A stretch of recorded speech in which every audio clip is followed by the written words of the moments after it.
तिळगुळा इतकाच गोड कार्यक्रम जो सुरू झालेला आहे, त्याचा जो आस्वाद या ठिकाणी आपण सर्वांनी आम्हा शिक्षकांसाठी दिलेला आहे, त्याबद्दल आपण सर्वांचे अगदी मनपूर्वक सुरुवातीला आभार मानतो. आणि सुरुवात करूयात. 10 महिन्यात जे काही कार्यक्रम झालेले असतील ते 10 मिनिटात मी आपल्यासमोर मांडण्याचा प्रयत्न करणार आहे. तर या प्रयत्नाला आपण सुरुवात करूयात. सर्वात पहिल्यांदा शैक्षणिक वर्ष 2022-23 ची जी सुरुवात आपल्या शाळेमध्ये झाली, या सुरुवातीची ही सुरुवात आपण पाहूयात आंतरराष्ट्रीय स्तरापासून. आपल्या शाळेचे एक माजी विद्यार्थी डॉक्टर अनिल खारकर यांच्या नावाने अमेरिकेमध्ये Anil Kharkar process engineering excellent award या पारितोषिकाची सुरुवात झालेली आहे. आणि या माजी विद्यार्थ्यासोबतच सध्याच्या काळातला जर आपण विचार केला तर Guinness book of world record मध्ये आपल्या शाळेतील एक विद्यार्थिनी मृणाल फुलसुंदर हिची निवड यामध्ये झालेली आहे. आता येऊयात राष्ट्रीय स्तराकडे.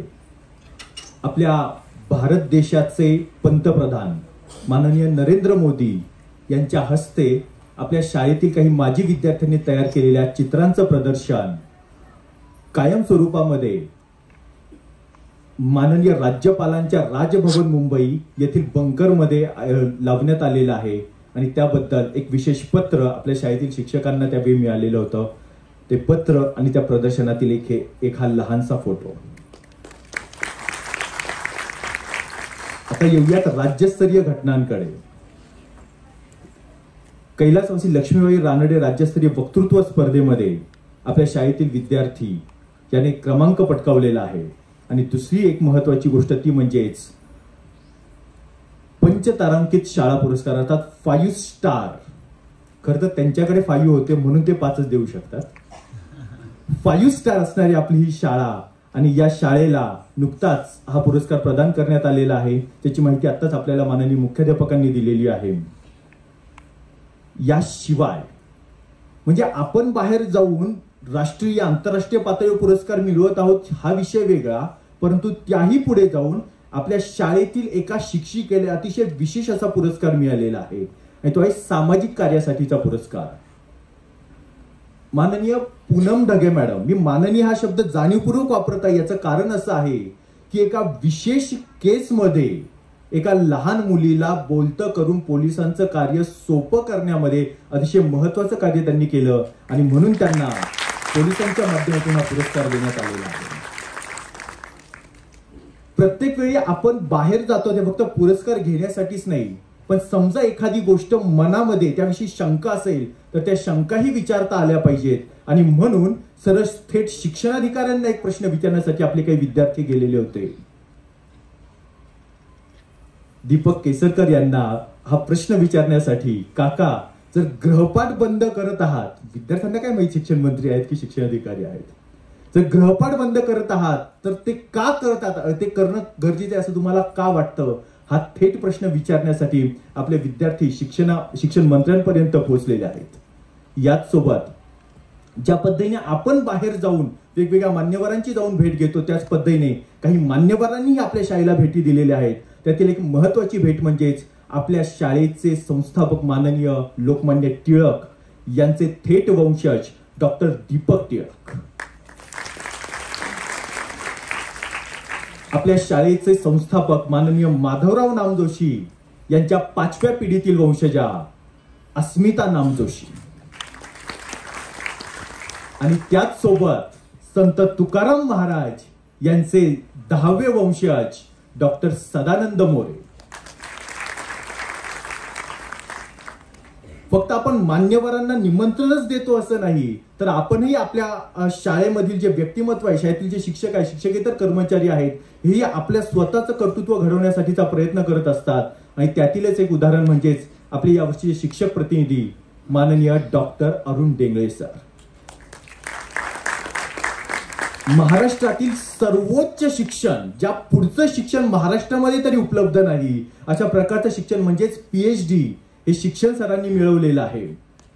आणि त्या पद्धतीने ते शिक्षण मिळवल्याच्या नंतर आता आपल्या शाळेमध्ये 2 डॉक्टर्स, डॉक्टर रुपाली माळी मॅडम आणि डॉक्टर अरुण डेंगळे असे 2 PhD धारक शिक्षक आपल्या शाळेमध्ये आहेत. परंतु एवढ्यावरच आपण थांबत नाहीये, तर हीच गोष्ट पुढे चालू आहे. सध्या 4 शिक्षक PhD करत आहेत आणि नेट, सेट, MPhil आणि अशा पद्धतीच्या सर्वोच्च ज्या पदव्या आहेत की ज्या मास्टर्स डिग्रीला शिकवण्यासाठी म्हणजे प्राध्यापक होण्यासाठी आवश्यक असतात, अशा प्रकारच्या डिग्रीज 10 डिग्रीज सध्या आपल्या शाळेमध्ये आहेत. म्हणजे जी उच्च शिक्षणाची परंपरा आपल्या संस्थापकांनी सुरू केली होती, त्यामध्ये थोडाफार हातभार लावण्याचं काम या आत्ताच्या वेळचे जे शिक्षक आहेत हेही करत आहेत. पण सर्व शिक्षक हे शिक्षण घेतात असं नाही, पण जे इतर शिक्षक आहेत ते शिक्षक मात्र आपल्या जीवाचं रान आपल्या विद्यार्थ्यांसाठी करतात आणि याचाच परिणाम म्हणजेच इयत्ता 10वीचा 93.10% इतका प्रचंड असणारा निकाल. शाळेचा निकाल जो आहे तो निकाल फक्त एका गोष्टीवरून ठरत नाही, तर दुसरी आणखी गोष्ट आहे की म्हणजे शिष्यवृत्ती. आणि या वर्षी इयत्ता 5वीचे 2 विद्यार्थी आणि इयत्ता 8वीतून 1 विद्यार्थी अशा प्रकारे 3 विद्यार्थ्यांनी शिष्यवृत्ती प्राप्त केलेली आहे. या ठिकाणी आपल्या शाळेतील शिक्षक आणि शाळेबाहेरील मार्गदर्शक त्या ठिकाणी येऊन त्या विद्यार्थ्यांना मार्गदर्शन करत असतात.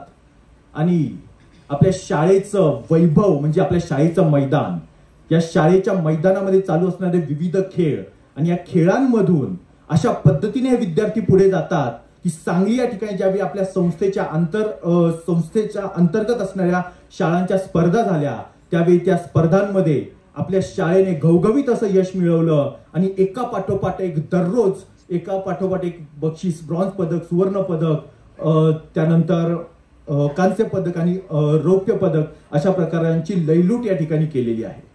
मैदानासोबतच ज्यावेळी आपल्याकडे येणारा शिक्षण विवेकचा अंक आहे, त्या अंकामधील स्पर्धा पाहिल्या गेल्या आणि या स्पर्धांमधून प्रश्नमंजुषा स्पर्धेमध्ये आपले विद्यार्थी चमकून निघाले. आंतरशालेय वक्तृत्व स्पर्धांचा विचार केला तर आंतरशालेय वक्तृत्व स्पर्धा आणि सोबत लायन्स क्लब या ठिकाणी होणाऱ्या स्पर्धांमध्ये सुद्धा आपल्या विद्यार्थ्यांनी आपलं नाव कमावलेलं आहे. आंतरशालेय हस्ताक्षर स्पर्धेमध्ये आपल्या शाळेने सहभाग घेतला आणि त्यानंतर त्याही ठिकाणी क्रमांक पटकावला, त्याही ठिकाणी ट्रॉफी मिळवली. आंतरशालेय नाट्य स्पर्धेमध्ये प्रवेश घेतला आणि त्याही ठिकाणी आपल्या शाळेने बक्षीस मिळवलेलं आहे. म्हणजे सांगायचं झालं तर विषय असा आहे की लाथ मारेन तिथून पाणी काढेल आणि हात लावेन तिथं सोनं करणं, अशा प्रकारे आपल्या शाळेतून विद्यार्थी कार्य करत असतात. या पुढे जाऊन आणखी महत्वाची गोष्ट म्हणजे आत्ताच आपण त्याचा एक नमुना पाहिला आणि तो नमुना म्हणजेच कॅनव्हास पेंटिंग, जी आपल्या माननीय मुख्याध्यापकांची संकल्पना आहे की बाहेरून कुठून तरी काही आणून बुके आणायचा का बुक आणायचं या शब्द जंजाळामध्ये अडकून पडण्यापेक्षा सर्व विद्यार्थ्यांच्या माध्यमातून तयार करण्यात आलेले जे पेंटिंग्स आहेत, या पेंटिंग फ्रेम तयार करून पाहुण्यांना भेट म्हणून देणं आणि या पद्धतीने विद्यार्थ्यांच्या कलागुणांना वाव देण्यासाठी सुद्धा प्रयत्न करण्यात आलेला आहे. याशिवाय उंच उंच जाणाऱ्या दहीहंडी सारखे उत्सव की ज्या ठिकाणी मुले मुली बाहेर किती संधी मिळते माहित नाही, बाहेरचं वातावरण कसं असतं माहित नाही, पण इथे मात्र अतिशय चांगल्या पद्धतीने अशा प्रकारचे उत्सव साजरे केले जातात. उंच उंच जाणाऱ्या दहीहंडी सोबत मनाच्या आतमध्ये जाणाऱ्या ज्या कला आहेत, अशा कला म्हणजेच नाट्यकला असतील, प्रशिक्षण असतील, शिबिर असतील, या ठिकाणी आयोजित केले जातात. एखादी नवीन संकल्पना, विशेष संकल्पना म्हणजेच फुलपाखरू उद्यान, जिथे पुण्यामध्ये पानं आणि फुलं पाहायची अडचण निर्माण होते, तिथे फुलांवर बागडणारी फुलपाखरे निर्माण झाली पाहिजेत, याच्यासाठी आपल्या शाळेतील विद्यार्थ्यांनी प्रयत्न सुरू केले आहेत आणि ते म्हणजेच फुलपाखरू उद्यानाच्या माध्यमातून हे विद्यार्थी कार्य करत आहेत. पुढची गोष्ट म्हणजेच कागदी पिशव्यांची निर्मिती, पर्यावरणपूरक असणाऱ्या गोष्टींसाठी मार्गदर्शन आणि त्यानंतर विद्यार्थ्यांनी स्वतः केलेली कृती या माध्यमातून आपल्या सर्वांच्या समोर ही गोष्ट उभी राहते आहे आणि अशा वेगवेगळ्या कार्यशाळा आपल्या शाळेमध्ये आयोजित केल्या जातात. याशिवाय अनेक दिवस, अनेक दिनविशेष आपल्याकडे घडत असतात. कधी पाहायचं झालं तर योग दिवस, विविध महापुरुषांच्या जयंती, पुण्यतिथी, त्यानंतर एक सामाजिक आरोग्य दिवस, कधी रक्षाबंधन असेल तर तो दिवस, नागपंचमी असेल तर अशा वेळी मुलींसाठी मेहंदीची स्पर्धा, अशा प्रकारचे वेगवेगळे उपक्रम आणि याच सोबत टिळक सप्ताहामध्ये अनेक कार्यक्रम घेतले जातात आणि त्यातील एक म्हणजे विशेष असणारा कार्यक्रम तो म्हणजेच वेशभूषा कार्यक्रम. याशिवाय ग्रंथालय दिन, सांस्कृतिक कार्यक्रमाच्या दृष्टिकोनातून पाहायचं झालं तर ग्रंथालय दिन आणि दुसऱ्या बाजूला वैज्ञानिक दृष्टिकोनाचा विकास विद्यार्थ्यांमध्ये व्हावा यासाठी नागपंचमीच्या दिवशी असणारा हा विशेष कार्यक्रम, व्याख्यानांचा कार्यक्रम, त्यासोबत संस्कृत दिन आणि आषाढी एकादशी. बाहेर वारकरी फिरतच होते आणि त्यांच्या सोबतच आपले विद्यार्थी या शाळेला पंढरी मानून या शाळेमध्ये रममान झालेले होते आणि विठुरायाचा गजर करत होते. रक्षाबंधनाच्या दिवशी शाळेतील शिक्षक, विद्यार्थी, शिक्षकेतर कर्मचारी, वॉचमन काका, व्हॅनवाले काका या सर्वांना राखी बांधण्याचा कार्यक्रम कधी करण्यात आला तर कधी क्रीडा दिनाच्या दिवशी रांगोळीच्या माध्यमातून मैदानं तयार करण्यात आली, यांचं विशिष्ट आलेखन करण्यात आलेलं आहे. यासोबत भूगोल दिनाच्या दिवशी एवढ्या मोठ्या प्रचंड असणाऱ्या पृथ्वीच्या अंतरंगामध्ये काय आहे ते सगळं बाहेर काढून आपल्या विद्यार्थ्यांच्या समोर प्रदर्शनाच्या माध्यमातून मांडण्यात आलं. आपल्या शाळेमध्ये असणारी आणखी एक महत्वाची गोष्ट ती म्हणजेच दीपसंग्रहालय. या दीपसंग्रहालयाच्या माध्यमातून विद्यार्थ्यांना एखाद्या छंदाचा कशा पद्धतीने अवलंब करावा याची आपल्याला प्रचिती देता येते आणि त्याच सोबत एक जवळपास 125 खनिजे भूगर्भातून बाहेर काढलेली ही खनिजे आपल्या शाळेमध्ये आपण विद्यार्थ्यांना दाखवतो आणि या माध्यमातून विद्यार्थ्यांना दगड न वाटता त्यातील खनिजांची जी किंमत आहे, त्याची जी व्हॅल्यू आहे ती समजायला मदत होते. स्काउट सारखा विषय की ज्यामध्ये तंबू करून राहायचं असेल, शेकोटी करायची असेल तर त्याचे 2 उत्तम नमुने आपल्याला समोर दिसत आहेत.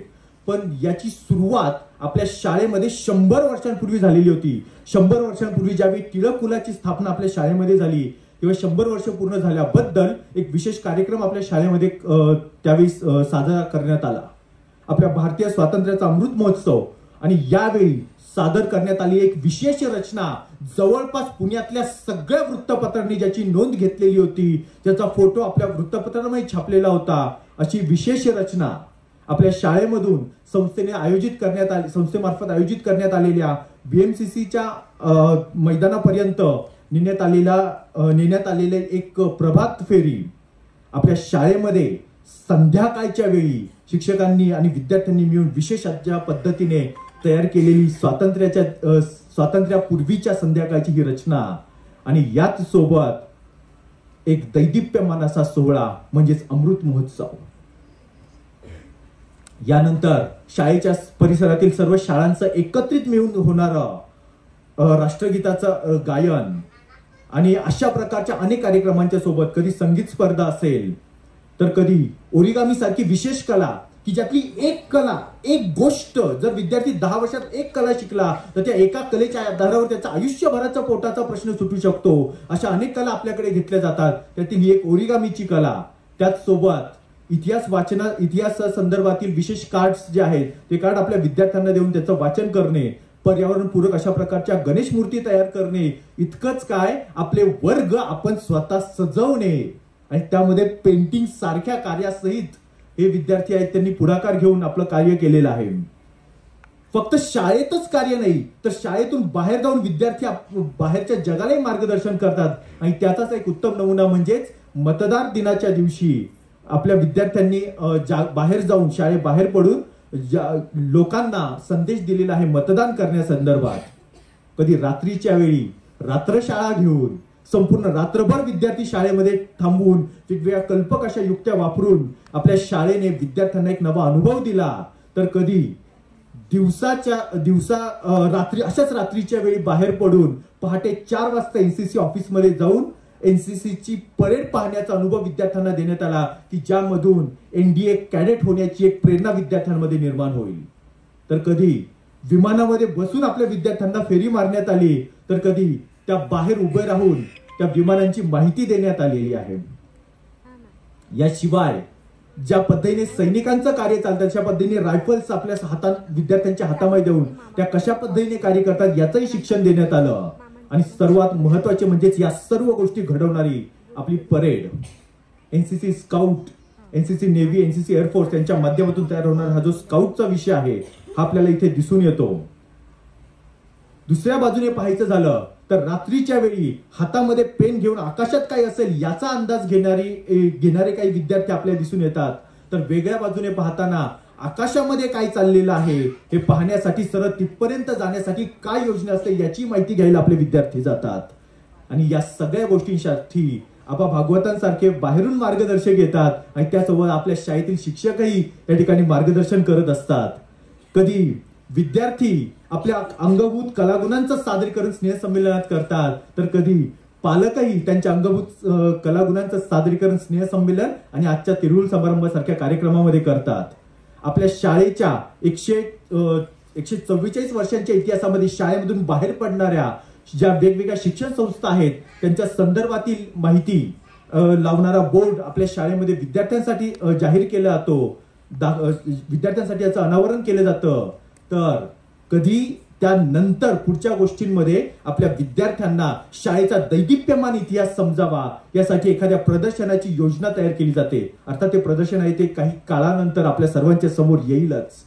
तर अशा प्रकारे साधारणपणे 10 मिनिटांचा विषय होता, परंतु 15 मिनिटांपर्यंत मी गेलेलो आहे. 15 मिनिट आणि 58 सेकंदांचा वेळ लागलेला आहे.